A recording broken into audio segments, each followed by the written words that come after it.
So hello guys. अभी तक हमने बहुत कुछ कवर कर लिया है एंड आज के इस वीडियो में हम लोग कवर करने वाले हैं फंक्शंस ऑफ मार्केटिंग को। ओके, मैंने फीचर समझ के इसको पहले हाईलाइट कर लिखा था, लेकिन अब हम लोग पढ़ेंगे इसको फंक्शंस ऑफ मार्केटिंग को प्रॉपरली। ओके, तो इस वाले टॉपिक के अंदर बहुत सारी चीज़ें आती हैं एंड तुम्हें उसे सीक्वेंस के साथ याद रखना पड़ेगा, क्योंकि सारी चीज़ें सीक्वेंस के साथ ही होती है। ओके, तो let's start with functions of marketing. And उससे पहले आज का कोड प्लीज़ तुम दे देना जो भी थॉट है। अगर तुम्हारे मन में है कुछ खतरनाक सी चीज़ है तो तुम कमेंट में दे सकते हो। 2 नहीं है, 1 थॉट है। ओके, आगे देखते हैं। Functions of marketing. Marketing is concerned with exchange of a- goods and services from producer to consumer or user in such a way that maximize maximizes the satisfaction of customers need. So ये चीज़ हमने बहुत बार पढ़ लिया है कि आखिर marketing मतलब marketing होता क्या है, वो किस चीज़ से कंसर्न है। वो मेनली फ़ोकस करता है कि कैसे जो सामान प्रोड्यूस हो रखा है या फिर जो जो हमारे पास सर्विस है, वो प्रोड्यूसर से कंज़्यूमर की तरफ कैसे जाएगा, ओके? ये सब चीज़ें एक हम लोग मार्केटिंग के अंदर पढ़ते हैं, okay? From the viewpoint of management function, the number of activities are involved, okay? From the viewpoint of management function, number of activities are involved, which have been described as below. So इसको करने के लिए हमारे पास बहुत सारी activities होती हैं। मतलब अगर हमें मार्केटिंग करना है तो उसको प्रॉपर सीक्वेंस क्या है। और आज की वीडियो में तुम लोग समझोगे कि आखिर असलियत में मार्केटिंग है क्या। असलियत में मार्केटिंग है क्या, उसमें क्या क्या चीज़ें इन्वॉल्व होती हैं। ओके, उन सब चीज़ों को तुम आज की इस वीडियो में पढ़ने वाले हो। सबसे पहली चीज़, gathering and analysing market information. Okay, first step ना ये, इसके अंदर हम लोग क्या पढ़ते हैं? One of the important function of marketer is to gather and analyse market information. सबसे एक इम्पॉर्टेंट फंक्शन होता है मार्केटर का कि वो पहले इन्फॉर्मेशन को गैदर करे कि आखिर किसको किस चीज़ की ज़रूरत है और क्या हम बेच सकते हैं। ओके, पहले हम लोग कस्टमर्स की नीड को फाइंड आउट करते हैं ना। Okay, this is necessary to identify the need, वही बात है, of the customer and take various decision on the successful marketing of the product and services. अगर हमें पता है कि आखिर किसको क्या चाहिए, ओके, हमें क्या प्रोड्यूस करना है, तो कहीं ना कहीं हम अपने काम को और भी अच्छी तरीके से कर पाएंगे। This is important for making and analysing the available opportunities and threat as well as strength and weaknesses. अगर हम लोग इन्फॉर्मेशन को गैदर करते हैं, अगर हम लोग इन्फॉर्मेशन को गैदर करें तो इसका मतलब क्या है? अगर हमारे पास इन्फो है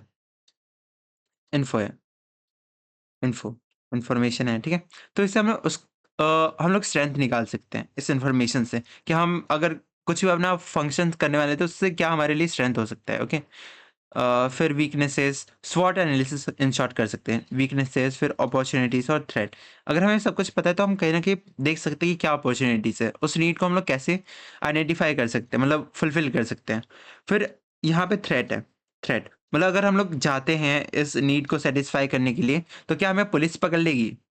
ओके, तो ये चीज़ें हैं, ये तुम्हें देखना पड़ेगा। और ये चीज़ होता है तुम्हारा gathering and analysing market information and of course अगर तुम कुछ इल्लीगल करते हो तो पुलिस पकड़ेगी तुम्हें। ओके, सारी नीड्स को सैटिस्फाई नहीं करना होता तुम्हें। Of the organisation and help in deciding what opportunities can best be pursued by it. So वही इन सभी इन्फॉर्मेशन से हमें पता चलता है कि अगर हम लोग क्या कर सकते हैं, ओके, अपने लेवल पे हम लोग क्या सबसे बेस्ट कर सकते हैं। Okay, for example, rapid growth is predicted in several areas in Indian economy. अगर हम लोग बात करते हैं इंडियन इकोनॉमी की, तो हमें बहुत पता है कि इसके अंदर बहुत सारे ग्रोथ अपॉर्चुनिटीज अभी भी हैं। हमारी इकोनॉमी है डेवलपिंग, डेवलप नहीं है, वो डेवलपिंग है, डेवलपिंग इकोनॉमी है। मैं लिखना बंद कर रहा हूँ, करिए तो जल्दी। अ, से in the use of internet in the use of internet market for cell phone and several other areas। अगर हम देखते हैं, अगर इंटरनेट चल रहा है तो कहीं ना कहीं उसकी वजह से फोन्स भी बिकते हैं और बहुत सारी चीज़ें हैं उसके रिलेटेड। एक बार पढ़ लेते पूरा, ठीक है? Which of these areas a particular organization should enter, or in which area should it expand, requires a careful scanning of the strengths and weaknesses of the organization, which is done by the helpful of careful market analysis। तो in short अगर हमें कहाँ पे जाना है, किस field में हमें जाना है, ये सब इन्फॉर्मेशन से ही हमें पता लगता है कि आखिर कंज्यूमर की क्या नीड्स है, उसको हम लोग सैटिस्फाई कर पाएँगे या नहीं, उसके लिए क्या हमें चीज़ें चाहिए होंगी, क्या-क्या रिसोर्सेज चाहिए होंगे, वो सिर्फ हमें इसी फंक्शन की वजह से पता लग पाता है। Okay. With the growth of computers, a new trend has emerged in the collection of market information. अगर हम देखते हैं कंप्यूटर्स की बात है, अगर जब से हमारे लाइफ में कंप्यूटर आया है, ओके, तब से हमारा इंफॉर्मेशन कलेक्शन का जो मेथड है वो हमारे लिए बहुत ही ईजी हो चुका है। वो कैसे कर पड़ता है? More and more companies are using interactive site on the internet, ठीक है। तो बहुत सारी साइट्स में तुम जाओगे तो वो पहले तुम्हारा ईमेल मांगते हैं या फिर कुछ भी करते हैं, ठीक है। तुम्हारा बहुत सारे इन्फॉर्मेशन ले लेते हैं, ठीक है, ताकि इन फ्यूचर वो तुम्हें कांटेक्ट कर सके, ओके, अगर उन्हें करना हुआ तो। क्योंकि अगर तुम पर्टिकुलर साइट पे जा रहे हो और तुमने सिर्फ लॉगिन कर लिया ना, जैसे कोई जूस पाए है, अ, या फिर डू वेदांत है, ठीक है, ऐसे मतलब बहुत सारी चीज़ें हैं, तो अगर तुम वहाँ उन साइट्स पे जाते हो तो सबसे पहले वो तुम्हारी इन्फॉर्मेशन माँगते हैं। तुम्हारा नाम क्या है, ईमेल क्या है, नंबर क्या है, ये वो, ठीक है। उसके बाद फिर तुम्हें भले ही कुछ परचेज़ नहीं करना, लेकिन एट पॉइंट ऑफ टाइम जब तुम इन्फॉर्मेशन डाल देते हो तो तुम देखोगे 1-2 दिन बाद से ही तुम्हें भर-भर के मेल आने स्टार्ट हो जाते हैं कि तुम ये खरीद लो, वो खरीद लो, ठीक है। तो ये प्रमोशन की तरह हम इस्तेमाल करते हैं, मतलब कंपनी इस्तेमाल करती है इसे, तुम्हारी इन्फॉर्मेशन को, ठीक है। आगे देखते हैं। लोड हो जा। Mm, more and more companies are using interactive site on the internet to gather customers' view and opinion before taking important business decision. Okay, so वहीं से हमें बहुत सारी चीज़ें पता चलती, जैसे मैंने यहाँ पे जूस बाय का एग्जांपल लिया था, डू वेदांत का एग्जांपल लिया था, ठीक है। तो बहुत सारे एग्जांपल ऐसे भी हो सकते हैं जो कि सर्वे प्रोवाइड करते हैं, मतलब तुम्हें एक पूरा फॉर्म फिल करना है और उसके बेसिस पे वो कंपनी अपना आगे का इंफॉर्मेशन कर सकती है, अपना ऑपरेशन कर सकती है, ठीक है, उसी के बेसिस पे।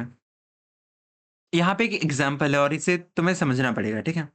One of the popular TV news channel in Hindi seeks viewer choice through SMS, on which the given 4 or 5 main news stories of the day would be broadcasted as detailed story at the prime time to ensure that viewers can listen to the story of their own choice. So इसको समझाने से पहले मैं तुम्हें एक example देता हूँ, ठीक है? मैं अपना एग्जांपल देता हूँ, चलो। मैं तुमसे कम्युनिटी पोस्ट में पूछता हूँ, ठीक है?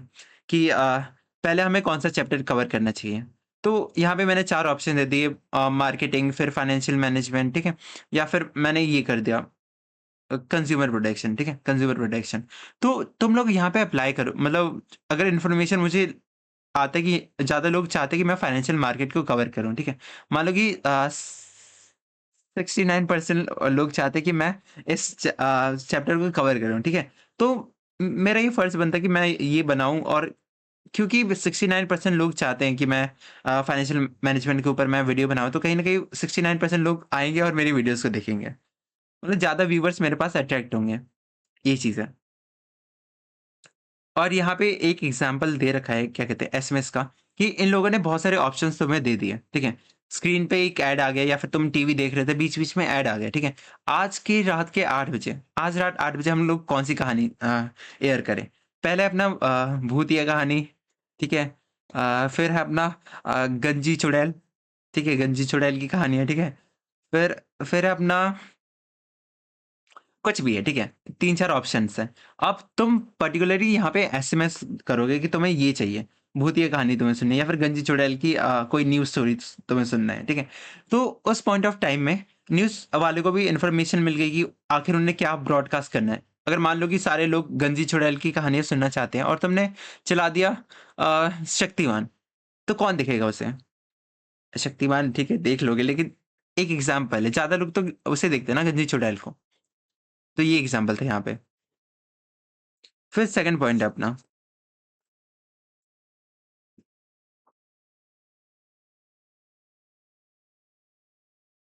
सो अब हम लोग आते हैं सेकंड पॉइंट पे, ठीक है? एक सेकंड खुल जा। ये है marketing planning. Okay. Another important activity of, देखो एक चीज़ मैं बताता हूँ, ठीक है? अगर क्वेश्चन आना हो तो यहाँ से कैसे आ सकता है? ये तुम्हें एक एग्ज़ाम्पल दे देगा, ओके? यहाँ पे एक एग्ज़ाम्पल है जो भी, वो तुम्हें दे देगा और पूछेगा कि आखिर ये कौन-सी सिचुएशन है, ओके? या फिर dash dash function of marketing helps in स्वॉट analysis, ठीक है? स्वॉट एनालिसिस। तो वहाँ पे तुम्हें ये ऑप्शन चूज़ करना पड़ेगा। Gathering and analysing market function, ठीक है। स्वॉट स्वॉट क्या होता है? Strength, weakness, opportunity, threat. Okay, ये चीज है। अब आते हैं हम लोग सेकंड पॉइंट पे। Another important activity or area of work of a marketer is to develop appropriate marketing plan so that marketing objective of organization can be met. सो वही बात है कि पहले हमें प्रॉपर एक मार्केटिंग प्लान बनाना है कि आखिर हम लोग अपने चीज़ों को सेल कैसे करने वाले हैं। सेल मतलब ऐसे नॉर्मली इन जनरल में बोल रहा हूँ, मतलब हम लोग अपने प्रोडक्ट को फ्रॉम प्रोडक्शन पॉइंट से उसे कंज्यूमर पॉइंट तक कैसे लेके जाएंगे, इसके बारे में हमें प्रॉपर प्लान बनाना है। Okay, for example, a marketer of color TV having 10% of the current market share in the company aims at enhancing his market share to 20% in next 3 years. So मान लो कि एक कंपनी है तुम्हारा GL का, ठीक है। GL जो कि टीवी बनाते हैं, ठीक है, टीवी बनाता है एंड उसका उसने पूरे इंडियन मार्केट का 10% शेयर कैप्चर कर रखा है। ओके, 10% जितने भी पॉपुलेशन है ना, अगर उन्हें टीवी देखना मतलब खरीदना होता है तो वो जीएल की टीवीज खरीदते हैं। अब इस जीएल वाली कंपनी का टारगेट क्या है? नेक्स्ट 3 इयर्स बाद उनका टारगेट है कि वो इसी 10% को कितना करते हैं? 20% पे, मतलब दुगना करते हैं। जहाँ 1 करोड़ लोग खरीद रहे थे तो फिर अब 2 करोड़ लोग खरीदेंगे, ऐसा उनका टारगेट है। ओके, अब आगे देखो क्या लिखा हुआ है। He will have to develop a complete marketing plan covering various important aspects, including the plan for increase the level of production. तो इस पॉइंट पे हमें बहुत सारी चीज़ों को देखना पड़ेगा कि आखिर हम इस गोल को अचीव कैसे करेंगे। उसमें हमें इस बात को भी देखना है कि हम प्रोड्यूस कैसे करेंगे।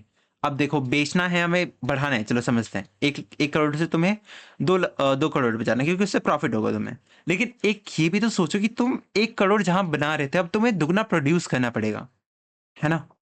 तुम्हें ज़्यादा प्रोड्यूस करना पड़ेगा। तो ये भी चीज़ है ना, इस चीज़ को भी तुम्हें कंसिडर करना पड़ेगा। And specify the action programme to achieve this objective. So इस पॉइंट पे तुम एक्शन प्लान्स जो कि तुम करने वाले हो, एक्चुअल एक्शन प्रोग्राम्स, ठीक है। बहुत सारे स्टेप्स हम लोग प्लानिंग जब करते हैं तो कुछ होता है कि ये करेंगे, वो करेंगे, ये सब करेंगे, लेकिन मान लो कि ये 2 स्टेप्स है जिसे हमें करना ही करना है।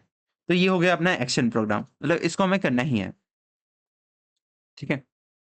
सो यहाँ पे क्वेश्चन आना हुआ तो वही एग्ज़ाम्पल हो गया, और एग्ज़ाम्पल्स नहीं आएगा यहाँ पे तो, या फिर डेवलपिंग मार्केटिंग प्लान ये वाला किसमें आता है? इसमें। ओके, तो ये क्वेश्चन आ सकते हैं तुम्हें, या फिर एक क्वेश्चन ये भी आ सकता है कि हम लोग स्पेसिफाई कर रहे हैं एक फंक्शन ऑफ मार्केटिंग है जहाँ पे हम लोग स्पेसिफाई कर रहे हैं एक्शन प्रोग्राम्स।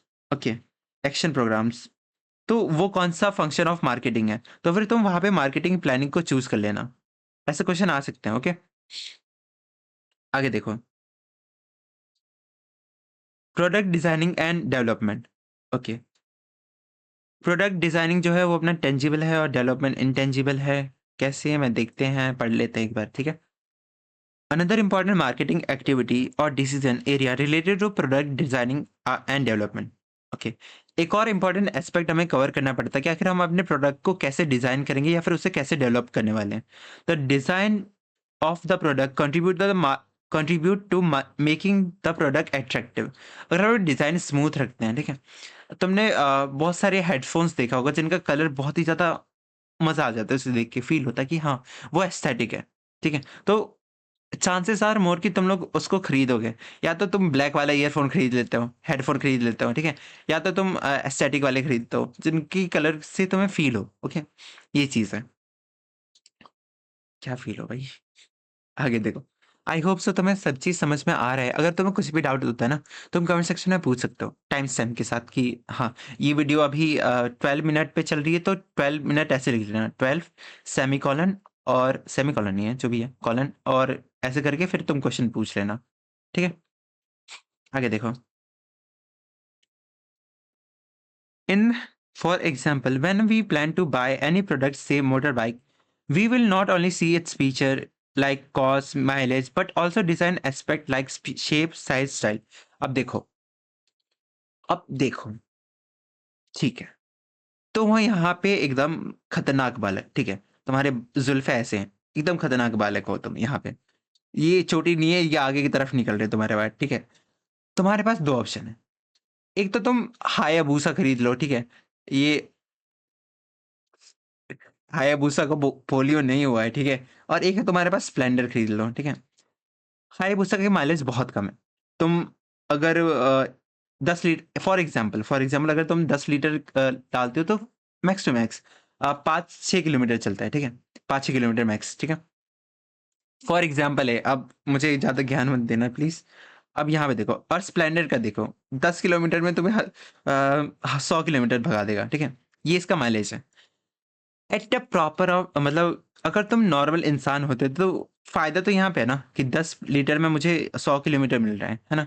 या फ़ायदा है, यहाँ पे नुकसान है। लेकिन क्योंकि हायाबुसा की डिज़ाइन बहुत तगड़ा है, तो तुम यहाँ पे हायाबुसा प्रेफ़र करोगे। ये भी एक एस्पेक्ट हो सकता है ना, तुम्हें नहीं दिखाना कि मैं कॉलेज में स्प्लेंडर से जा रहा हूँ, तुम्हें दिखाना कि मैं हायाबुसा से जा रहा हूँ, तो तुम हायाबुसा को प्रेफ़र करोगे। ओके, तो ये डिज़ाइन वाली बात आ जाती है यहाँ पे। और मैंने टेंजिबल इंटेंजिबल क्यों लिखा था यहाँ पे?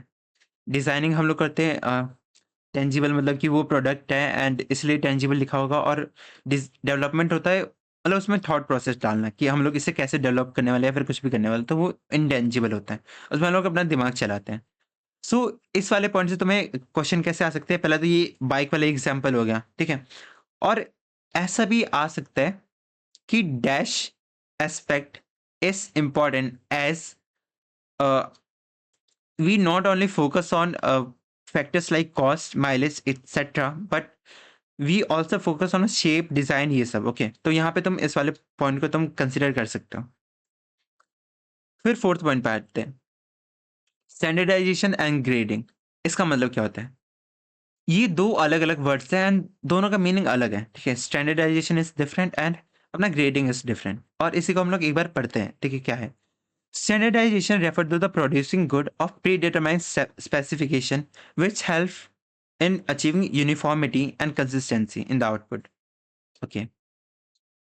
अगर हम लोग स्टैंडर्डाइजेशन की बात करते हैं तो हम लोग सिंपली ये कंसिडर करते हैं ना कि अगर हमें एक फ़ोन बनाना है, अगर हमें ये फ़ोन बनाना है, ठीक है? इतना बड़ा फ़ोन नहीं होता, ठीक है? यहाँ पे हमने स्टैंडर्डाइज कर दिया था कि यहाँ पे 3 कैमरा होंगे, ठीक है? तो आगे जितने भी फ़ोन आने वाले हैं ना इस ब्रांड के, इस मॉडल के, तो यहाँ पे सिर्फ़ 3 कैमरा होंगे और वो भी सेम तरीके के, ठीक है?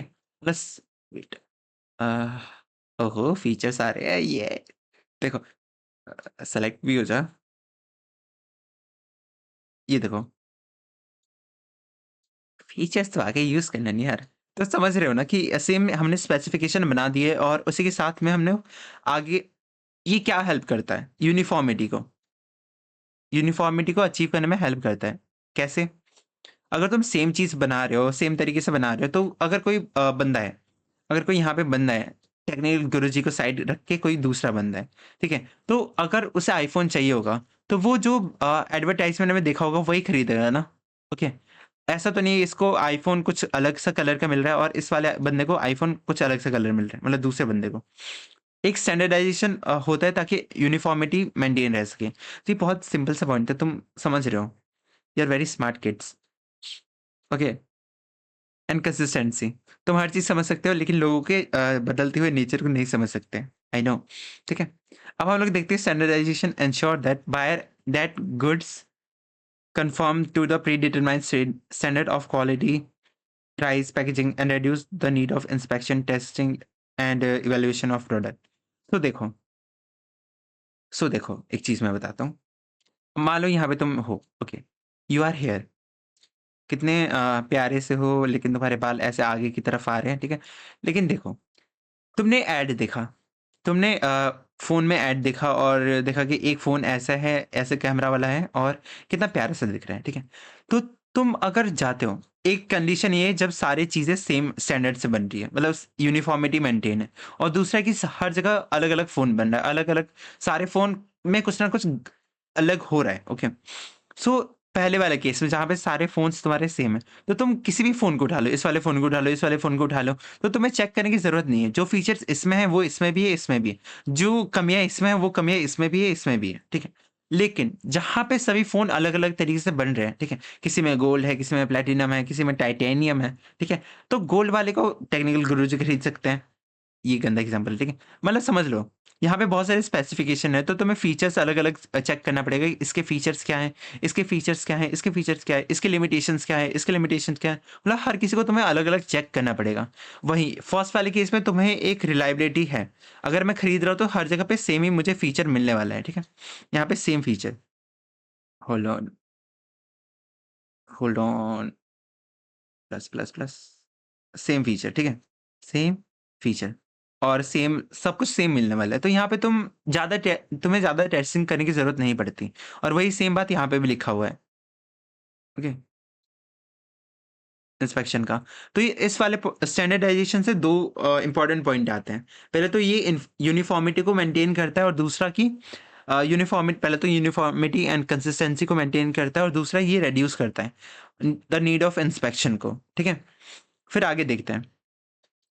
Grading is the process of classification. अब हम आते हैं ग्रेडिंग पे। आखिर ग्रेडिंग क्या होता है? ये तुम्हें मार्क्स देने वाला ग्रेडिंग नहीं है, ठीक है? एक मिनट मैं ही हटा देता हूँ ना, थोड़ा ओवर हो रहा है। Grading is the process of classification of product into different groups on the basis of some of its important characteristics like quality, size, etc. Grading in particularly necessary for product which are not produced according to the predetermined specification. अब देखो grading क्या होता है। Grading का अगर मैं simply बोलूं, okay wait मुझे ये हटाने दो। मान लो कि तुमने देखा होगा आम होते हैं या फिर वो होते हैं, सेब होते हैं। एक सेब होता है, सेब को सेब की तरह बना देता हूँ, ठीक है? सेब को सेब, ये भी सेब नहीं लग रहा, चलो ठीक है। मान लो कि ये सेब है, एक में होता है स्टिकर, स्टिकर वाला सेब और एक होता है बिना स्टिकर वाला सेब, ओके? तो स्टिकर हमने क्यों लगाया? क्योंकि हमने इसकी ग्रेडिंग कर दी कि ये बहुत तगड़े लेवल का है ये, होल्ड ऑन, ये बहुत नेक्स्ट लेवल का सेब है। इसको खा के तुम्हें मतलब ठीक है, अच्छा खासा लेवल ऑफ न्यूट्रिशन तुम्हें मिल रहा है। मैं ज़्यादा फनी होने का ट्राई नहीं करूँगा आपसे, सॉरी गाइस। चलो देखो यहाँ पे, ये एप्पल है, हमने इसको ग्रेडिंग कर दिया ताकि लोग आएँ और इसको खरीद लें। मतलब जिसको क्वालिटी चाहिए होगी वो ये चीज़ खरीद लें। तो ये एक एग्जांपल है ग्रेडिंग का कि हमारे पास बहुत सारी चीज़ें हैं। ओके, सेब हो गया, केले हो गए या फिर यहाँ पे सिर्फ एप्पल की बात करें, ठीक है? हमारे पास कुछ लो क्वालिटी के एप्पल्स हैं, कुछ मीडियम क्वालिटीज़ के एप्पल हैं और ऐसे बहुत सारे हैं, ठीक है? तो हम कैटेगराइज़ कर देते हैं। हम कैटेगराइज़ कर देते हैं कि अच्छा, यहाँ पे मीडियम वाले, यहाँ पे लो क्वालिटी वाले सारे एप्पल्स इस वाले टोकरी में हमने रख दिया, मीडियम क्वालिटी वाले हमने इस वाली टोकरी में रख दिया और हाई क्वालिटी वाले हमने इस टोकरी में रख दिया, ताकि इन सभी को हम लोग इसके अकॉर्डिंग बेच पाएँ। इसको हम लोग सस्ता बेचेंगे, इसको थोड़ा बहुत मीडियम लेवल पे बेच सकते हैं और इसको हम लोग स्टिकर लगा के ₹200 किलो बेच सकते हैं। ओके, समझ रहे होगे? सो इस पूरे पॉइंट से हमें क्या समझ में आता है? स्टिकर वाले सेब महँगे होते हैं और कुछ समझ नहीं आता। आगे देखो। वेट। लोड हो जा, ठीक है। सो हम लोग किस बेसिस पे हम लोग बाँटते हैं? क्लासिफाई करते हैं हम लोग क्वालिटी, साइज़ एक्सेट्रा पे, ओके? ये उन सभी प्रोडक्ट के लिए हेल्पफुल होता है, जहाँ पे हम लोग एक प्री डिटरमाइंड स्टैंडर्ड से उस सामान को बना नहीं सकते। जैसे मैं थोड़ा ना बना सकता हूँ कि भाई सेब उगाऊँ और वो एकदम नेक्स्ट लेवल का हो। मैं सेब का सेम बीज डाल सकता हूँ, ओके? मैंने बीज डाला, मैं ऐसे कंट्रोल तो नहीं कर सकता ना, ये बिल्कुल हाई क्वालिटी का हो गया, हाई क्वालिटी का सेब निकलेगा। मैं फिक्स नहीं कर सकता। एक एस्पेक्ट तो मुझे काउंटर कर सकते हो कि अगर मैं अच्छी खासी क्वालिटी का सीड यहाँ पे डालती हूँ, तो अच्छा खासा क्वालिटी का सेब निकलेगा। मान लो कि पेस्ट ने खा लिया, मान लो कि बहुत सारी कीड़ाएँ और तुम्हारे सेब को खा लिया, ठीक है? तो तुम बता नहीं सकते हो ना इन फ्यूचर क्या होता है। तुम एट द एंड रिज़ल्ट को देख के डिटरमाइन करते हो। आखिर ये एट द एंड रिज़ल्ट क्या है, ठीक है? गाइस, डिप्रेशन में मत जाना, ठीक है? रिज़ल्ट सुन के। आई नो गाइस, ठीक है, होता है, सबके साथ होता है, डरना मत। चलो यहाँ पे देखो रिजल्ट, रिजल्ट का क्या मतलब है? आखिर एंड में हमारे सेब कैसे बने?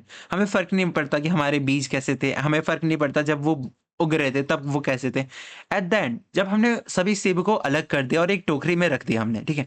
उस पॉइंट में हम लोग कैलकुलेट करते हैं कि आखिर कौन-सा अच्छी क्वालिटी का है, किसका साइज़ कैसा है या फिर मतलब हर किसी को बाँटना तब स्टार्ट करते हैं। तब हम लोग डिस्क्रिमिनेशन करते हैं उन सब का। डिस्क्रिमिनेशन नहीं कहते उसे, बाँटना कहते हैं, ठीक है। गाइस वोकैब्युलरी पे फोकस करो। At the point of time तुम्हें वोकैब्युलरी के वर्ड्स आने चाहिए। इंग्लिश पे भी फोकस करो। ओके, आगे देखो। कहाँ थे हम लोग? यहाँ पे थे, यहाँ पे। Yes. Such in the case of agricultural products, say wheat, oranges, etc., grading ensure that good belongs to the particular quality and help in realizing higher prices for the high quality. वही बात है, quality तुम के हिसाब से अगर तुम change मतलब बांट रहे हो तो ज़्यादा क्वालिटी वाली चीज़ को ज़्यादा प्राइस में तुम बेच पाओगे। इसका बस मेन पर्पस यही होता है, तो तुम ये याद कर सकते हो प्रॉपर्ली जो मैंने हाईलाइट कर रखा है। ग्रेडिंग में ये 2 पॉइंट्स आते हैं और क्लासिफिकेशन में वो 2 पॉइंट्स आते हैं। अब आते हैं हम लोग पैकेजिंग और लेबलिंग, दोनों अलग होता है। Point to be noted my Lord, दोनों अलग होते हैं। हाँ, हाँ, पता है हम लोग पढ़ के आए थे भैया। चलो पढ़ लो यहाँ पे। Packaging refers to the designing and development of package for the product. Labelling refers to the designing and development of the label to put on the package. The label may varies from simple text to complex graphics. The label may vary from simple text to complex graphics, ठीक है। अब पहले packaging को देखो। Packaging से तुम simply समझ रहे हो कि हम लोग बक्से बना रहे हैं, मतलब उसका जो आउटर लेयर है वो सब हम देख रहे हैं। अगर कोई टूथपेस्ट है तो उसका हम लोग देख रहे हैं कि आखिर उसको कैसे ट्यूब में हम लोग डालने वाले हैं, ठीक है। अग- ये तुम्हारा पैकेजिंग हो गया। अगर हम लोग लेबलिंग की बात करते हैं तो आखिर तुमने ये देखा होगा हर प्रोडक्ट के पीछे एक ऐसे बना होता है कि इसमें ये इंग्रेडिएंट्स है, ये वो है, ठीक है। आखिर हम उस लेबल को कैसे लगाने वाले, क्या हम इसे स्टिकर की तरह लगा देंगे या फिर कैसे लगाएंगे? या फिर जो हमारे कपड़े होते हैं, ठीक है, हमारे कपड़े होते हैं उसके पीछे तुम सिर्फ एक छोटा सा ऐसे टैग देखोगे, यहाँ पे कंपनी का नाम है, यहाँ पे स्पेसिफिकेशन है, और ये तुम्हारे इतने बड़े टी शर्ट में लगा रहता है, ठीक है। ये ऐसे टी शर्ट कौन ही पहनता होगा, ठीक है। ये चीज़ है। ये लेबलिंग और उसके बीच का डिफरेंस है। लेबल वही सिंपल टैग जो कि हमारे शर्ट पे होता है, और कॉम्प्लेक्स जो कि हमारे प्रोटीन पाउडर में होता है। पाउडर में नहीं होता, उस डब्बे पे होता है, ठीक है।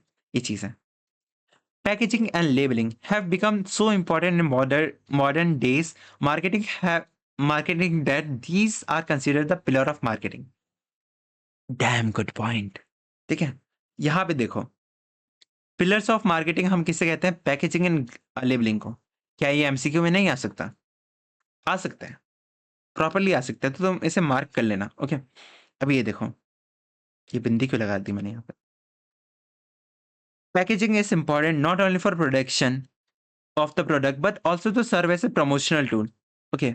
हम सिर्फ पैकेजिंग, अगर देखो, अगर मुझे डब्बा ही बनाना होता या फिर ट्यूब ही बनानी होती तो मैं सिंपल बना देता। मैं व्हाइट कलर का वो बना देता ट्यूब, और मुझे क्या ज़रूरत है इतना सब कुछ लिखने की? एक बंदी है वो ब्रश कर रही है और उसके दाँत चमक रहे हैं, ये सब करने की ज़रूरत क्या थी मुझे? मैं सिंपली इसको व्हाइट कलर का बेच सकता था ना। जैसे ये है, मैं इसको येलो कलर का मान लो, मैंने येलो कलर लगा दिया पूरी जगह पे और मैं इसे बेच सकता था। हमें ज़रूरत क्या पड़ती कि ये इतना सब ड्रामा करने की ज़रूरत क्या पड़ती है? पैकेजिंग सिर्फ तुम्हारे सामान को प्रोटेक्ट नहीं करता या फिर ट्रांसपोर्ट करने में हेल्प नहीं करता। उसका एक काम ये भी होता है ना कि वो तुम्हें प्रमोशन टूल की तरह काम करता है वो। प्रमोशन टूल की तरह। अगर तुम उस लड़की को देखते हो कि उसके दाँत चमक रहे हैं तो तुम्हें लगता है तुम्हारे पीले दाँत भी चमक सकते हैं। तो तुम उस कोलगेट को खरीद लेते हो। गेट कॉल को। ठीक है। मैं स्टार्टिंग में बड़े ब्रांड को कर रहा था, अब देखो, ठीक है। आगे देखो। Sometimes the quality of product, okay, sometimes the quality of product is assessed by the buyer from packaging. अब देखो, एक अ, तुमने एक कोड सुना होगा, चलो आज का कोड मैं बता देता हूँ। ठीक है, आ गया। डोंट जज a book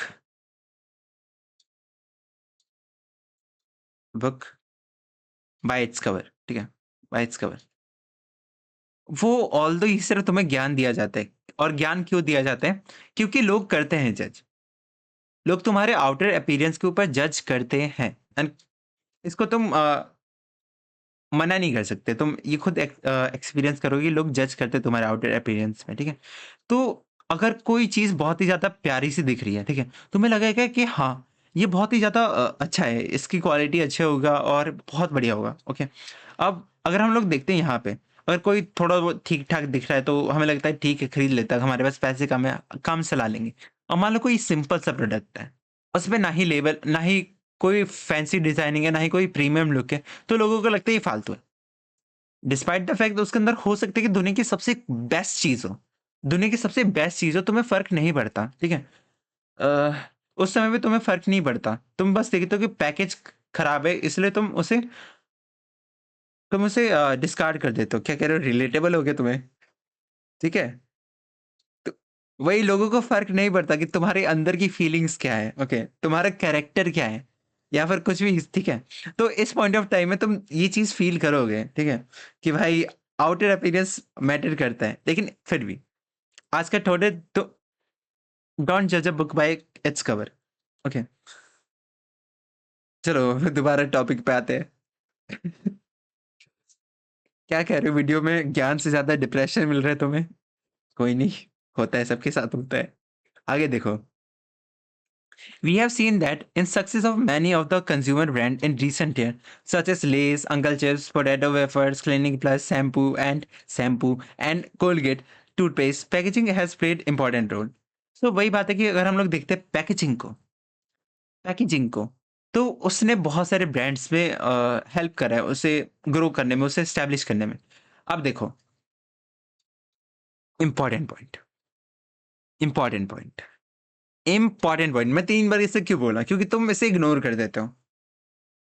Dash played a crucial role in the success of uncle chip, less, potato wafer, clinic के पास शैम्पू, कोलगेट, ठीक है? तो यहाँ पे तुम्हें 4 ऑप्शन दे दिया। प्राइस, होल्ड ऑन, प्राइस, ठीक है? प्राइस हो गया, फिर पैकेजिंग हो गया, फिर लेबलिंग हो गया, ठीक है? लेबलिंग। तो एट पॉइंट ऑफ टाइम शायद तुम्हें लग सकता है कि ये सब सस्ते होते हैं, तो क्या पता प्राइस बात हो इसमें, प्राइस हो। लेकिन जब तक तुम एनसीईआरटी को प्रॉपर्ली पढ़ोगे नहीं, इस एग्जाम्पल पे ध्यान नहीं दोगे, तो तुम्हें ये चीज़ एक्सेप्ट ही कैसे करोगे कि भाई इसका आंसर अपना पैकेजिंग होने वाला है। Packaging, okay? तो ये एक इंपॉर्टेंट क्वेश्चन बन जाता है। ये इसीलिए कहते हैं कि एनसीईआरटी को पढ़ो, यहीं से सारे क्वेश्चन आएँगे और क्वेश्चन भी ऐसे ही आएँगे तुम्हें। एग्जाम्पल दे देंगे और पूछेंगे कि ये किस चीज़ का एग्जाम्पल है। ओके, तो ये प्लीज़ याद रखना। और एक पॉइंट आगे तुम पढ़ोगे कि पैकेजिंग जो होता है ना, वो साइलेंट सेल्समैन होता है। पैकेजिंग जो भी होता है ना, वो सामने आके बताता नहीं कि हमारा प्रोडक्ट क्या है, मतलब अच्छा देखो, वो इन रियल वो एक इंसान नहीं है पैकेजिंग अपना। वो एक इंसान नहीं है जिसकी बड़ी-बड़ी मूंछें हैं, ठीक है? वो बस एक प्रोडक्ट, एक डिज़ाइन है। डिज़ाइन ही कह सकते हैं ना उसे, बॉक्स कैसा हमने बना रखा है, उसके अंदर लेबलिंग क्या है, या फिर लेबलिंग साइड करो, पैकेजिंग के अंदर ये हमने कैसा डब्बा बना रखा है या फिर कैसी ट्यूब बना रखी है हमने, तो वो कंप्लीटली डिपेंड, वो एक साइलेंट सेल्समैन की तरह काम करता है। अगर तुम इसे देखते हो और तुम्हें लगता है कि हाँ, ये बहुत ही अच्छा दिख रहा है, ओके, बहुत ही अच्छा दिख रहा है, तो तुम इसे सोच सकते हो कि हाँ, शायद ये अच्छी क्वालिटी का हुआ, या फिर इसके ऊपर हमने कुछ इन्फॉर्मेशन लिख दिया, तो तुम्हें लगता है कि हाँ, ये सभी इन्फॉर्मेशन मिल रहा है, ये अच्छा दिख रहा है, तो हाँ, मैं खरीद सकता हूँ। तो इस पैकेजिंग ने सेल्समैन का काम कर दिया। इस पैकेजिंग की वजह से ही तो तुम खरीद रहे हो, है ना? पैकेजिंग पैकेजिंग ने तुम्हें एक व्यू पॉइंट दिया जिसकी वजह से तुम इस सामान को खरीद पा रहे हो। I hope so it's clear, okay? तो ये पॉइंट्स को तुम लिख लेना। Guys, guys, guys, by any how मैं तुम्हारी हेल्प कर पा रहा हूँ तो प्लीज़ सब्सक्राइब कर देना इस चैनल को। मुझे सही में मज़ा आता है जब देखता हूँ कि मेरे 136 सब्सक्राइबर से 137 हो गया। ठीक है, मुझे अच्छा लगता है देख के। बट ठीक है, अगर तुम्हें लगता है कि I was able to help you तो सब्सक्राइब कर देना, मेरी खुशी के लिए। कोई नहीं, आगे देखो। ब्रांडिंग। अब हम आते हैं ब्रांडिंग के ऊपर, आखिर ये क्या होता है? तुमने बहुत सुना होगा ब्रांडिंग, ये सब, वो सब, ठीक है? अब देखो, लोड हो जा, लोड हो जा। A very important decision area for marketing of most consumer product is whether to sell the product in its generic name, मतलब पंखे को पंखे के नाम में हम लोग बेचें, name of the category of fan, मतलब हम लोग फैन बेच रहे हैं, हम लोग पेन बेच रहे हैं, एक्सेट्रा, और sell them with a brand name such as Polar fan, Orient का फैन, या फिर रोटोमैक का पेन, या फिर फाउंटेन पेन, ओके? फाउंटेन तो शायद कैटेगरी होगा, टाइमैक्स पेन, ओके? तो वहाँ पे तुम्हारे पेन जेनरिक नेम क्या होता है, ये समझो। जेनरिक नेम क्या होता है? फैन हो गया, पेन हो गया, ठीक है? लेकिन ब्रांड नेम क्या होता है? ब्रांड नेम ये होता है तुम्हारा ओरिएंट का फैन, मान लो। ओरिएंट एक कंपनी है, एक ब्रांड है, उसके साथ हमने बता दिया कि क्या हम बेच रहे हैं उसका, ठीक है? Orient plus fan. ट्राइमेक्स मान लो कि एक कंपनी है, मुझे पता नहीं है कि वो कंपनी है या नहीं, बट ट्राइमेक्स मान लो एक कंपनी है, ओके? वो एक ब्रांड है, उसके साथ हमने क्या कर दिया, पेन जोड़ दिया, ओके? तो ये अपना हो गया ब्रांड नेम, क्योंकि इसमें हम लोग नाम के साथ-साथ ब्रांड का भी नाम इसमें जोड़ रहे हैं। तो ये हो गया अपना brand name. So it's important to consider this. अब आगे देखो, ब्रांड नेम का काम क्या होता है? व्हाई हमें हम लोग पंखे को पंखे की तरह ही बेच सकते हैं ना, ये लो पंखा खरीद लो। हम लोग ये क्यों कहते हैं कि ये ऊषा का फैन है या फिर ये ओरिएंट का फैन है या फिर किसी भी चीज़ का है, ओके? तो यहाँ पे देखो, हिताची का फैन है, okay? Providing brand name helps in creating product differentiation, providing basis for distinguishing the product of a firm with that of competitor. अगर हम देखते हैं ब्रांड नेम का, तो वो हेल्प करता है हमें आइडेंटिफाई मतलब डिस्टिंग्विश करने में कि ये इस ब्रांड का फ़ैन है, ये उस ब्रांड का फ़ैन है। तो जिस ब्रांड की वैल्यू ज़्यादा होगी मतलब उसके गुडविल ज़्यादा होगा। जैसे अगर हम बात करते हैं उषा की, उषा बहुत सारी चीज़ें बनाता है, ओरिएंट भी बहुत सारी चीज़ें बनाते हैं या फिर कोई भी है। अगर हम किसी चीज़ का नाम हर जगह सुन रहे हैं, गाँव घर में या फिर कहीं पे भी होता है, उषा के फैन बहुत ज़्यादा चलते हैं। तो लोगों को लगता है उषा का जो भी सामान है, ठीक है? तो वो सही होगा। तो ये ब्रांड का काम होता है। Okay. It helps in building customers loyalty and promoting its sales, ठीक है? तो यही बात है कि अगर मैं अपना एग्जांपल ले लेता हूँ, ठीक है? अगर मेरे चैनल का नाम आज हेल्पिंग नर्ड है, कल मैं इसे नर्ड्स डायरी कर देता हूँ या फिर परसों मैं कुछ और कर देता हूँ, उसके बाद कुछ और कर देता हूँ। तो तुम्हारा ट्रस्ट कहाँ बना? तुम अगले दिन मुझे ढूँढते हुए आओगे कि द हेल्पिंग नर्ड, ठीक है? तो मेरा चैनल होगा ही नहीं वहाँ पे। अगर मैं किसी नाम को लेके चल रहा हूँ तो उसे उसी नाम को मैं साथ-साथ चलाता रहूँ। उसको मैं बार-बार चेंज ना करूँ। अगर चेंज करना है तो उसका एक प्रोसेस लेके चलूँ मतलब ज़्यादा चेंज ना करूँ। गाइस मैं आई होप सो तुम्हें समझ में आ रहा होगा। आई थिंक मैं ओवर एक्सप्लेन कर रहा हूँ या फिर ओवरथिंक कर रहा हूँ। बट ठीक है। आई होप सो तुम्हें समझ में आ रहा है एंड कुछ भी डाउट होता है ना तो तुम पूछ सकते हो। किसी भी पॉइंट से डाउट होता है तो तुम टाइम लगाओ एंड पूछ लो मुझसे। I will try to answer okay? फिर आगे देखो। वही है डिस्टिंग्विश करने में हेल्प करता है। फिर बिल्ड करने लॉयल्टी बिल्ड करता है और promoting its sales. The important decision area in respect of branding includes deciding the branding strategy, say whether each product will be given a separate brand name or same brand name will be extended to all products of the company, say Philips bulb tubes, television, Videocon washing machine, television, refrigerator. Okay, selection of the brand name plays an important role in the success of a product. Okay, now questions की बारी। आखिर क्या important है और questions कैसे आ सकते हैं? मैं तुम्हें पूरा क्रक्स बता रहा हूँ भाई, इस पॉइंट से क्या कैसे-कैसे चीज़ें आ सकती हैं। एक तो तुम्हें पता होना चाहिए जेनेरिक नेम और ब्रांड नेम के बीच में क्या डिफरेंस होता है, ओके? पहली बात ये है। ब्रांडिंग हेल्प किस चीज़ में करता है? डिस्टिंग्विश करने में हेल्प करता है, लॉयल्टी बिल्ड करने में हेल्प करता है, प्रमोशन करता है सेल्स का अपने। अगर हमने जोड़ अगर हम मार्केट में जाते हैं फैन बेचने, शायद कोई खरीदे, शायद कोई ना खरीदे। अगर हम कर देते उषा का फैन, ठीक है? उषा प्लस फैन, तो हो सकता है कि बहुत सारे लोग आएँ और इसको खरीद लें। ओके, प्रोबेबिलिटी बढ़ जाती है इससे। ओके, ये चीज़ है। सो आगे हम लोग देखते हैं, ओके? यहाँ पे ये काम हो गया और अब देखो, एक हमारे पास डिसीज़न ये भी होता है कि हम लोग सभी चीज़ों को मान लो कि हमारी कंपनी है और हम लोग बहुत सारी चीज़ों को बेचते हैं। हम लोग गारमेंट्स को बेचते हैं, कपड़ों को बेचते हैं, ठीक है? कपड़ों को बेचते हैं, फिर शूज़ को बेचते हैं, फिर हम लोग वॉचेस को बेचते हैं। क्या हम सब में सेम ब्रांड का नाम यूज़ करें? मान लो कि वॉयलेट डेज़, ठीक है? वॉयलेट डेज़ एक कंपनी का नाम ले लेते हैं, वॉयलेट डेज़, ठीक है? एक कंपनी का नाम ले लिया हमने और वॉयलेट डेज़ का हम लोग बेच सकते हैं, कपड़े बेच सकते हैं मान लो या फिर परफ्यूम बेच सकते हैं हम लोग, ठीक है? परफ्यूम भी हम लोग बेच रहे हैं, तो वॉयलेट डेज़ हम लोग परफ्यूम कर सकते हैं। वो एक ब्रांड बन गया अपना, परफ्यूम की कैटेगरी में। लेकिन क्या हम लोग कपड़ों को बेच सकते हैं वॉयलेट डेज़ से? शायद हाँ, शायद ना। लेकिन कपड़ों के लिए हमें कुछ और ब्रांड लगा देना चाहिए, ताकि लोगों को पता रहे कि कपड़ों में ये खरीदना है, वो खरीदना है। मतलब ये कंप्लीटली हमारे ऊपर होता है कि हमें सभी चीज़ों को अलग नाम देना है या अलग ब्रांड नेम देना है या फिर सेम ब्रांड के साथ हम लोग बेच सकते हैं। दोनों ही हमारे पास ऑप्शन होता है। अब यहाँ पे देखो, एक क्वेश्चन यहाँ पे ये आता है कि selection of brand name plays an important role in the success of product. अब इसको क्वेश्चन कैसे पूछ सकते हैं? Dash dash plays a crucial role in what? Success of product. Success of product. तो यहाँ से क्वेश्चन आ गया, क्या हेल्प करता है? अपना ब्रांडिंग। Branding, okay. तो ये सारी चीज़ें तब तुम्हें पता चलेगा ना, क्योंकि देखो, फंक्शंस ऑफ मार्केटिंग के अंदर हम बहुत सारी चीज़ें पढ़ रहे हैं। प्राइस पढ़ेंगे, प्रमोशन पढ़ेंगे, लेबलिंग पढ़ेंगे, बहुत सारी चीज़ें, है ना?